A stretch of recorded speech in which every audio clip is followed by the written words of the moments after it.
The Shift is brought to you by SE Healthcare. Welcome to The Shift. I'm Dr. Andrea Coyle. Shifties, welcome back to the next episode of The Shift. With me today, believe it or not, is my soul sister. We have been finding out through conversations over the past month and a half that we have so much in common. We've had so many shifts in our lives. A couple of them are we were both initiated magnet nurse excellence journeys.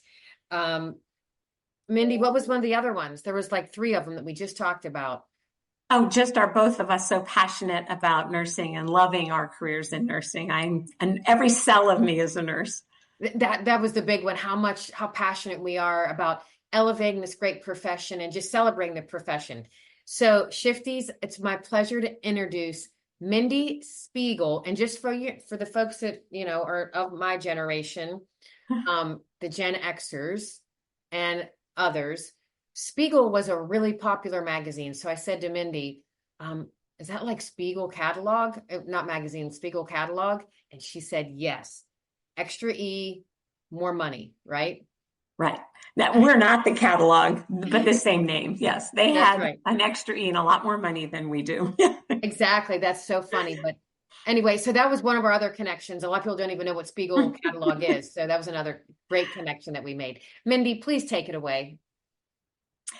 Okay, my pleasure. And Andrea, thank you so much for inviting me to be a part of this podcast. And as you mentioned, my whole career, I have loved being a nurse, and I have passionately dedicated so much of my career to not only creating great experience for our patients and families, but also for all the teams out there, all the nurses that make such a huge difference every day. So I'm honored to be a part of this conversation. I wanted to share, when you asked about a shift in my career, I had to laugh because I think my whole career has been shifts. And fortunately, I have been brave enough to follow those pathways that got laid down in front of me. My first love was being a pediatric oncology nurse. And if you would have asked my new nurse self, if you would have told me the things I would have done in my career, I would have gone, no, that's not me. I'm going to be a pediatric oncology nurse and take care of those children and try to make their journey a little bit easier on them. And then I went off to graduate school, and the opportunity to work with outpatients and to work with adolescents on an outpatient basis came up, and I loved it. Totally different than pediatric oncology, but I loved what I was doing. And then I became a magnet coordinator, as you mentioned in there, just at the beginning of the journey, and loved being able to help the nurses create their philosophy of nursing and their bylaws and get their shared governance structure up and running. And again, not a pediatric oncology nurse. I've had opportunities in between there. I have also helped to open a few hospitals. Never dreamed I would have the chance to do that. And also I had a chance to start a new academic program back in the days when they were just starting an RN to BSN program. Each of those were turns in my life that kind of happened for me, but I was brave enough to take them. And I think all of that goes into my biggest shift of my whole career. And I think it prepared me for following that path as well. My biggest shift happened 5 years ago, last month. So we've just hit that 5-year anniversary. 2020. I think a lot of us went through shifts in 2020, right? And I had a position working for a group of hospitals as their patient and associate, that's what they called their teams, experience. Because I feel like you can't separate them. If the team isn't having a great experience, it's going to impact the patient's experience.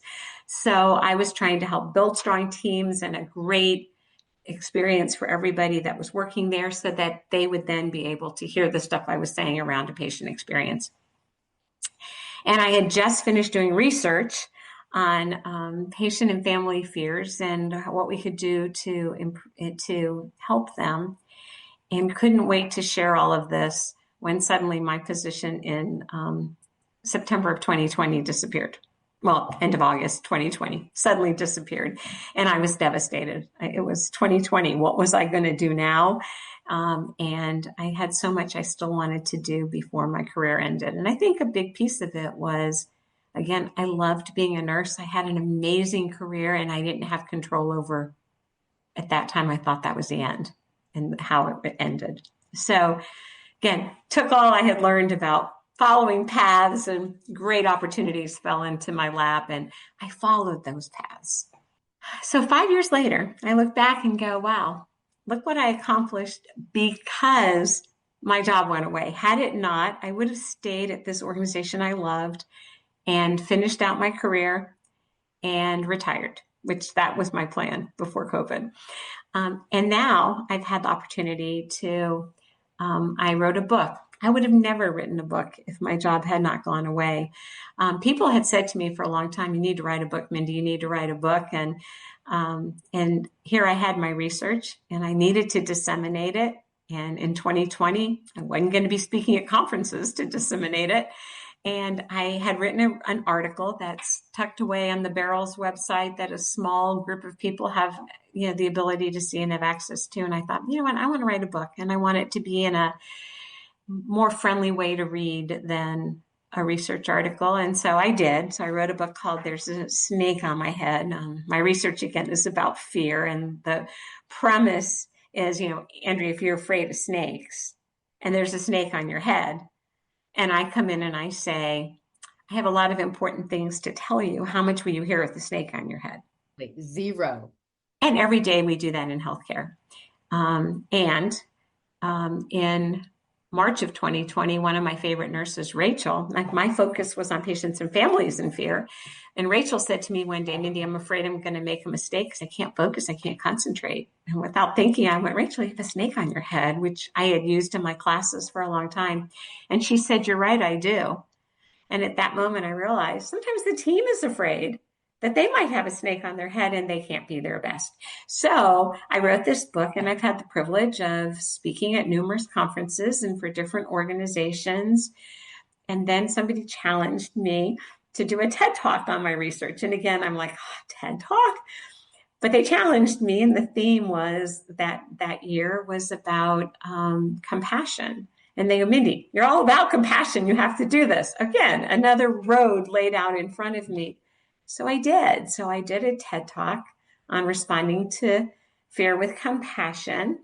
And that was about a year ago. And I'm honored that every time I see that somebody has listened to it, it's like, wow, I'm having that opportunity. And I've met so many amazing people doing amazing things. And none of that would have happened for me if I hadn't been brave enough to take that journey. Well, I love, it's such a great story, and it truly does exemplify all the shifts. And the other thing that it really does is it highlights the value of embracing shifts, embracing change, and being courageous when you do it. Because through those moments, it's when you grow. And Absolutely. You grow from challenges, right? And it was just challenge after challenge. And now you're an author. And I love the title of the book. I think you should have a t-shirt and some other merchandise because it's so catchy and so cool. Any other shifts during that writing the book that was like an aha moment? Yeah. So, I definitely I was experiencing some imposter syndrome as I was writing this. Because again, I told myself for a long time, you're not a writer, you're a speaker. Because I'm not a writer, I'm a speaker. Well, you're a great storyteller too. I think you're such a good storyteller. Thank you. Thank you. And so people said to me, Mindy, just write your classes, which my classes are stories. So just write your classes. So I did. So I sat down and wrote it.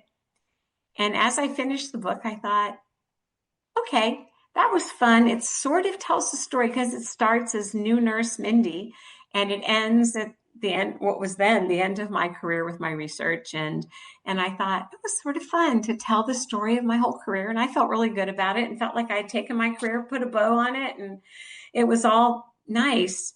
And then my mentor, who pushed me to write the book and would check in on me periodically, he reached out and said one day, we would do periodic FaceTimes, and he said to me one day, so how's the book? And I said, oh, Joe, I finished it, but, and I'm going to do a shout out to him. If you have not met Joe Ty, he's I know you have, Andrea, that's another connection we have, but he's an amazing human being. And I was fortunate to have him as really a mentor to me. So Joe said, how's the book? I said, well, Joe, I actually finished it. And he said, great, now we'll publish it. And I said, Joe, I'm not going to publish this book. It's not long enough. It's not important enough. Nobody's going to read it. And I don't know how to publish a book. Like, how would I know how to publish a book? I'm a nurse, right? And he looked at me and he said, Mindy, you have a snake on your head. I go, wait, you can't use that stuff on me. It's mine, right? I mean, like, he was taking my stuff. But he was exactly right. So once again, I was letting my imposter syndrome, the stuff saying to me, Mindy, you can't write a book. You can't publish a book. Nobody's going to read your book. And I just, if I can just toot my own horn for a second.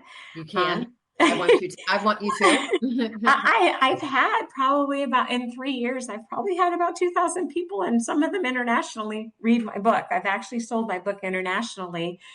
So people did read my book, but it would have never happened if Joe hadn't pushed me. And he connected me with somebody who helped me with laying out the book and getting an editor and getting an illustrator. And again, helping me over that hump of, Joe was right. I had a snake on my head, and he helped me. I think we've all had snakes on our heads at some point. And where my head goes when I think about that is I think about the time when I was a clinical care delivery nurse, and I would go in with a patient who was scared, frightened, maybe just had a diagnosis that they were really uncertain of. And, as nurses, we might think, oh my goodness, we're just telling this patient everything they need to do to get better and to recover. And they have a snake on their head. They're paralyzed with fear. Yeah. And they're not hearing anything because that snake's on their head. Exactly. Yeah. So, and in my research, what we found was everybody walks in our doors afraid. Their fears varied. We did inpatient, outpatient, ambulatory surgery, and ER. Their fears varied, but everybody was worried about something. And it might have just been, what's this going to cost me? How soon am I going to get out of here? Up to, is my loved one going to be okay? Or are they going to die? Like, the whole gamut of fears, they varied, but across the board. We only asked 2 questions. What were you afraid, worried, concerned about when you came in? And the second one was, what's the greatest thing we can do to help you? Across the board, 3 things popped up. Keep me informed was number 1. Keep me safe and keep me comfortable. And as you just said, Andrea, until people feel safe and feel comfortable, which is different than being safe and being comfortable, they can't hear all the great information. Mm-hmm. Even Lisa, the amazing woman that Joe connected me with, first I had to feel safe and comfortable with her before I could hear what she needed me to do. And we do that in healthcare every day. And as Rachel taught me in March of 2020, until she felt safe and comfortable, it also impacted her work. So she needed information. She needed to feel safe. She needed to feel comfortable so she could focus on her patients fully. That's so well said. The other thing that, as I'm listening to your story, and I've heard a lot of your story, but what I'm now thinking about after listening again is nurses are truly the jack of all trades. Like, who would have thought that you'd be an author? Who would have thought that I'd be a podcaster? It just goes on. And that's why I think there's so much beauty and brilliance to being a professional nurse, because we have such an influence and such a reach. And, at the end of every podcast, Mindy, we share 2 takeaways or 2 nuggets of knowledge with the shifties. And so that's one thing I want to share. I'm going to, give you the microphone back and ask you to share your 2. But I just want to shout out to everyone listening that, man, there's so many opportunities in this great profession. Embrace them. Yes, I love that. And I've oftentimes said to nurses, this doesn't count as one of my 2, but I've oftentimes said to new nurses, if you get bored in nursing, shame on you, because, we can do anything. if you look at my career, like I didn't do one thing. I got a chance to do lots of different things. My two things that I'd like you to walk away with. One, and going with the theme of what I've been trying to say, and Helen Keller said it. I think other people have changed it a little bit, but I'm going to quote Helen Keller because I really like the way she said this and her. Helen Keller said, when one door of happiness closes, another opens. But so often we are looking so long at the closed door that we don't see the one that was opened for us. And so if there are any of you out there listening that right now are at a crossroads in your life, look for that open door. You never know what, I would have never left, and look at the things I've had a chance to do because I did, and how much I've had a chance to grow, as you've said, Andrea. So that's my first takeaway. Always look for that open door. Don't focus on the closed one. And my second favorite quote comes from John Gordon. And he says, every day, focus on your purpose. Remember why you do what you do. Because we don't get burned out because of what we're doing. We get burned out because we forgot our why we're doing it. And I love that. And my challenge at the end of all my presentations or workshops, I always leave people with this. Every day when you drive home, do you beat yourself up all the way home, or take a bus or walk or however you get there? Do you beat yourself up all the way home with all the things you wish you had done better, the things you wish you had said differently, the things you wish you had gotten to, stop it. Stop it. From now on, and you can blame me, I would love if every nurse, every person on their way home from work every day thought about me and said, oh, that Mindy is making me say this. But ask yourself, how did I make a difference today? Who did I make a difference for today? Every day you make a difference for people. That will become very easy for you to answer, and it will fill your cup. So you have something to come back with tomorrow. So don't beat yourself up all the way home with all the things you wish you had done better. Stop and think about, how did I make a difference today? And it'll reconnect you with your why and fill your heart. Mindy, that was so great. And I just want to thank you so much for sharing your story. Just everything that you shared was so uplifting. I feel so much better. And I feel so much better. And I'm going to do exactly what you said. And shifties, I just want to say, remember, your shift makes a difference. Keep shifting. Enjoying the shift? Help us reach more nurse leaders by rating and reviewing us on your podcast app. It takes just a minute, but makes a big impact. Search for The Shift, tap those stars, and share what you love. Your feedback shapes our future episodes and helps others discover us. Remember, rate, review, and amplify The Shift today.